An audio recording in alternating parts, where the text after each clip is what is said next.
Hey viewers, welcome to another game of the Casual Pro Gamer. And today we're doing a Vladimir game, played by Sufoko. And he is in a, well, pretty decent team, I would say.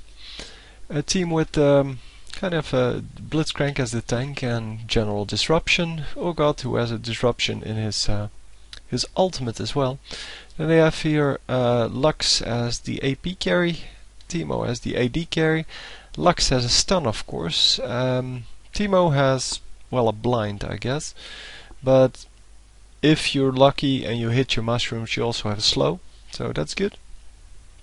And then the enemy team, well, Jax has, they have a lot of tanky characters. Jax, Swain, Irelia, and Poppy, all very tanky.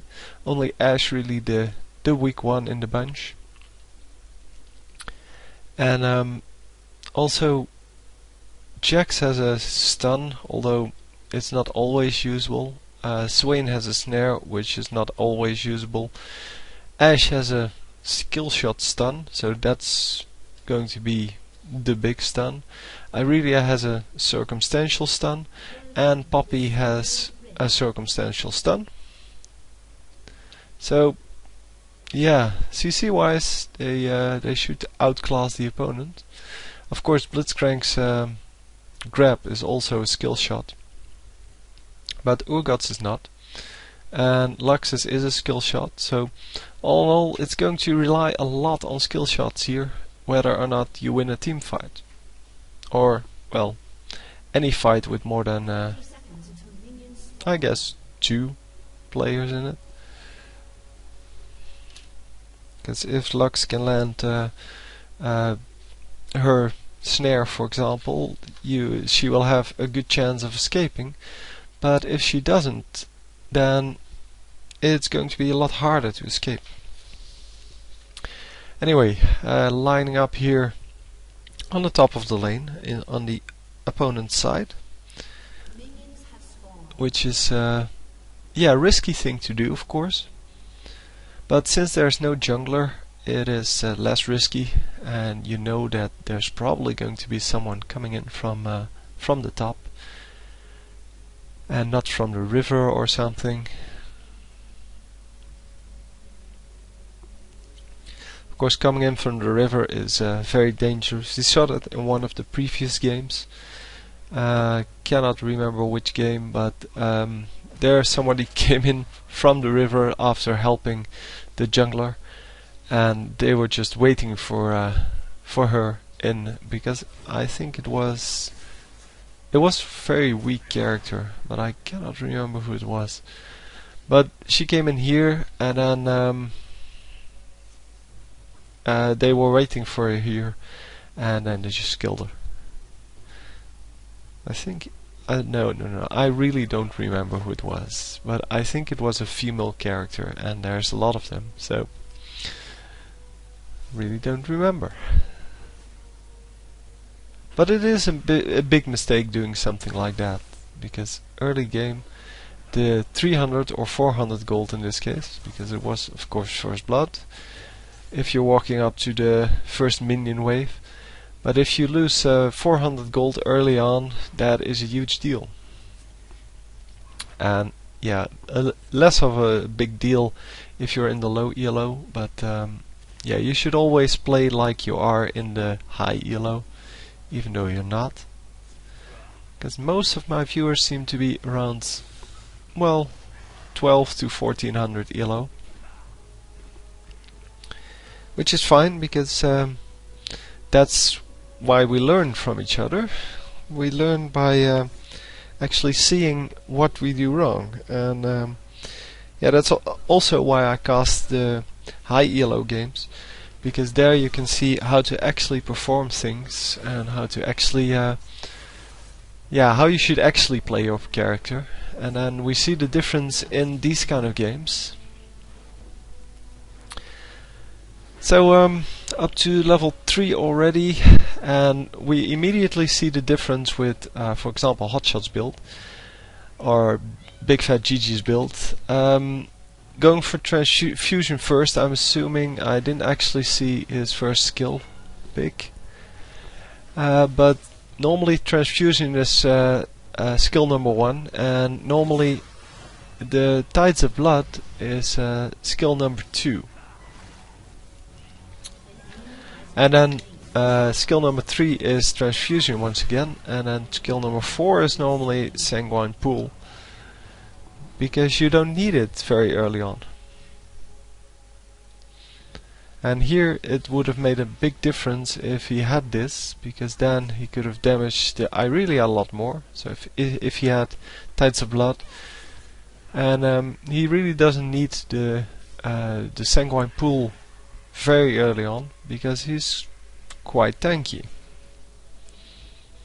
He can take a lot of damage, especially because of the Transfusion, because the Transfusion gives you a lot of health regen. So I'll be going over some of the skills while they farm here. First of all, the innate ability. Every 40 points of bonus health gives Vladimir 1 ability power, and every 1 ability power gives him 1.8 bonus health. And we already saw this in the previous Vladimir game, of course, but just wanted to redo this, because, well, not everybody watches every game, and I really don't expect everyone to watch every game, because everyone has their preferred champions, and yeah, if you don't like a champion, then you're not going to watch the game from that champion. That's at least what I'm assuming. So the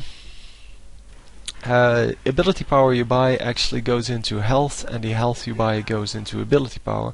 So you can build him two ways. If you build him AP, then you get some tankiness from that, and if you build health, you get some power from that.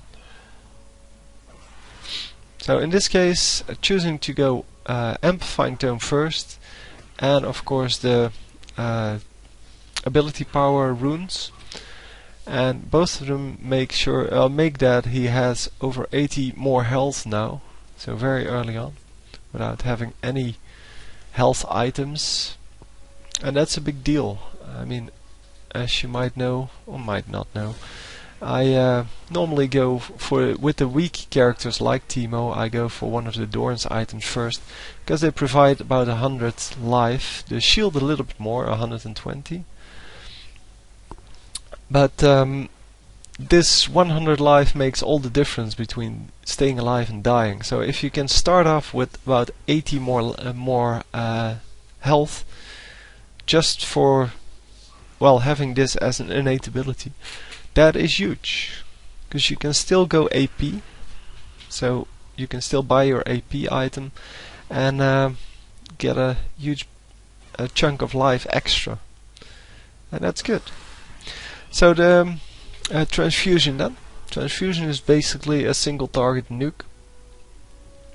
You deal a lot of damage, and you heal yourself for a bunch of health points. The two are not related, but, well, both of them have an AP ratio, so the more AP you have, the more you're going to heal. And it is early game the main way to do damage and the main way to stay alive. It's also the way to farm, because, well, you don't have to pay anything for it, so you basically have a free spell there. And yeah, your free spell is going to give you life, and it also is going to give you damage. So this is the reason why most players actually go for cooldown reduction boots and cooldown reduction in general, because more Qs. So if your cooldown on Q is less, so now it's 7 seconds. So, but if that's less, you're going to do more damage, because this is your basic damage dealing spell. So then Sanguine Pool is kind of a utility spell. You become a pool of blood for 2 seconds, and any damage that, or you cannot be targeted, I should say, and well, damage over time is still affecting you, and I think tower shots are still affecting you, but Yeah, all of the rest, I'm not sure if I missed one now, but yeah, it'll probably be in the comments if I missed one. But all of the rest is put to 0 because you cannot be targeted, but also you cannot be targeted by your healers. So keep that in mind. That if you have a healer in lane, that if you go into the pool you cannot be healed. And the pool actually costs 20% of your current health, and that is a lot, especially if you are full health. So it does damage. It also oh, it slows. No, it doesn't do damage. It slows. No, it does do damage. It has to. Oh, it's in the second part. Never mind. So you slow your enemies. So everyone in the circumference of the pool is slowed by 40%, which is a big deal. But you cannot cast spells while you are while you are using this spell, and you gain some life and you deal damage. And I think these two are related. Yeah, so you gain 1/8 of the damage you deal, and that is not how you use the spell. You don't use the W to do extra damage when you use your ultimate. That's not the way to do it, because your W is your escape mechanism. In this case, I guess it is okay-ish, because, well, we can see that the mid lane has been pushed, the top lane has been, well, there's nobody there, but you're not too worried about those.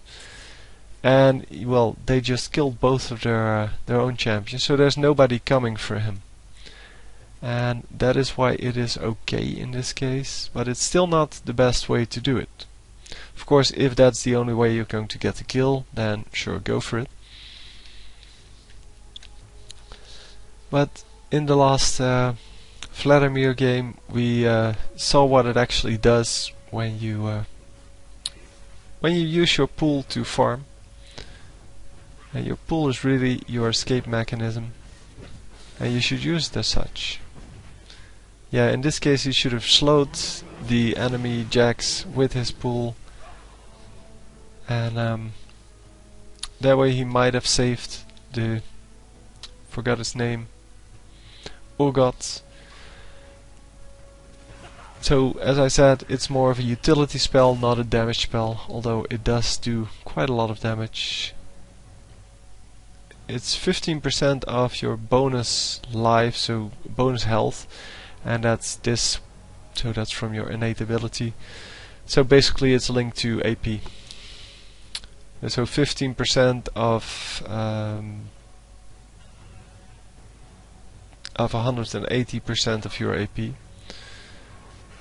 That's like, I don't know, about 25% of your AP. You can actually calculate it if you want to.